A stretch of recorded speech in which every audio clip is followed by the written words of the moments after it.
The principal's role is changing when it comes to setting goals, making decisions, and promoting change. These days, it's not just the principal who determines the school's direction. There are varied stakeholders that may have a role in school affairs.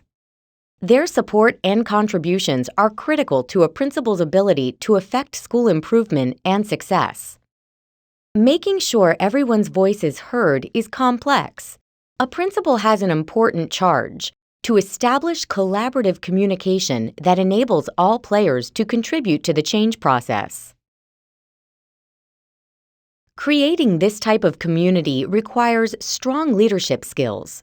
One of the most critical leadership skills is the ability to communicate effectively so that a principal gains others' support towards specific goals. As a result of years of empirical research and the study of professional practice, leadership expert Lyle Kurtman has identified 7 competencies for school leadership. This module addresses competency 2, builds trust through clear communications and expectations. Trust is inherent to communication. Trust and clear communication are critical to move ideas forward toward school success. Kurtman states, when a relationship breaks down and a team is dysfunctional, lack of trust is usually mentioned as a fundamental problem. So let's take a look at how to build trust.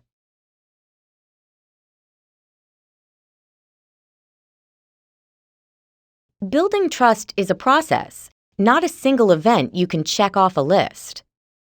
Knowing the steps that are involved in building trust is the first step in establishing approaches to effective communication. The trust cycle is a valuable tool to use, especially when conflict or the absence of trust exists. At the core of the cycle is a predictable person that stakeholders can trust. A principal with a vision, idea, or stance on an issue that others expect. The 5 elements of the trust cycle include communication. The principal clearly communicates his or her idea or perspective to stakeholders. Shared understanding. The principal strives to build a shared understanding of his or her perspective among stakeholders. Predictability. People know where the principal stands and what behavior they can expect and count on from the principal. Trust. Stakeholders share responsibility, accountability, and a clear commitment to complete a task or assignment. Teamwork. Here, the principal reinforces shared efforts toward a goal by making sure all decisions are aligned with any district or school plans, factors, parameters, or assumptions. For example, expectations might have to correlate with budget or policy. The principal's input on such matters guides the team's work. Clearly stated expectations are essential to the trust cycle. Principals who state from the start what they expect are more likely to get stakeholder buy-in for a specific goal, are able to support their staff toward reaching this goal, and sustain high standards through the change process. Setting expectations at the start immediately promotes trust. For example, if a principal wants teachers to heighten student learning, he or she sets and announces this clear expectation at the start of the year. Teachers know that this is a primary goal and work toward reaching it, alongside the principal, their peers, and other relevant stakeholders. It's clear what everyone has to do to get students more engaged in the classroom. This clarity solidifies trust. It's important to take the time to move through the entire trust cycle. Often, people move straight from step 1 to step 5, resulting in a breakdown of trust and communication because of a lack of shared understanding, uncertainty about the principal's stance, and the absence of trust. The trust cycle guides collaborative discussion, which is a more desirable and practical tactic for partnering with stakeholders to achieve goals. Principals often encounter 2 major roadblocks to trust building: ineffective communication and top-down decision-making that is uninformed or not good for the school. One way to gauge your own decision-making styles is with the patterns of participation. It describes 6 ways leaders make decisions. Type 1. The leader makes a decision for which he or she seeks team support but no input. Type 2. The leader has an opinion about how to approach the decision and first tests it with the team. Type 3.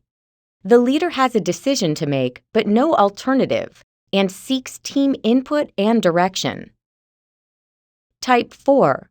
The leader is part of the team that makes the decision. Type 5.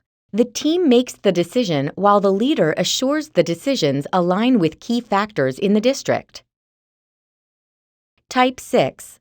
The leader facilitates the team's decision-making process and defers to the team's decision. How do these patterns of participation help you reflect on your decision-making style?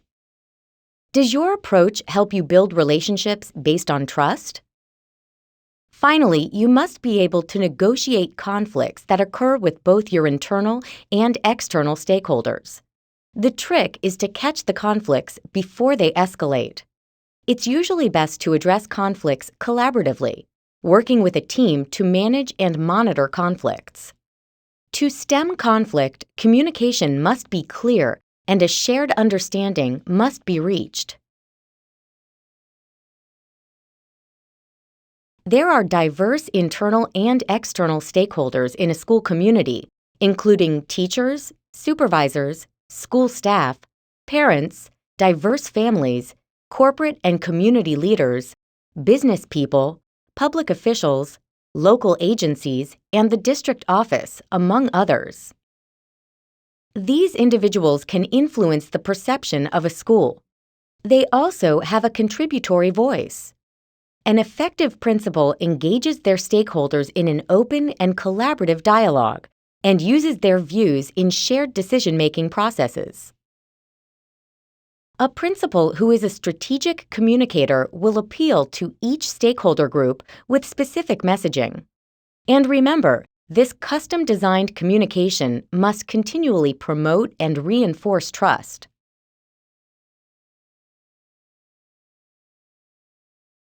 So, what are the communication skills that enable you to gain trust, collaborate with stakeholders, and achieve goals? Consider some of the following basic communication tenets. Be a good listener and understand multiple points of view. Recognize you don't have all the answers. Create a communication plan. Establish patterns of communication and keep the lines of communication open, especially in school. Understand individual styles and construct communication methods to address them. Monitor what and how information is disseminated. Ensure that communications are clear and messaging consistent. Create communications that promote discussion and collaboration. Shared leadership and decision-making helps achieve goals. Articulate high expectations and shared decision-making. Foster open, democratic, and constructive dialogue. Be visible and accessible. This delivers a message of readiness to communicate. Do what you say you are going to do. And continually work to build trust.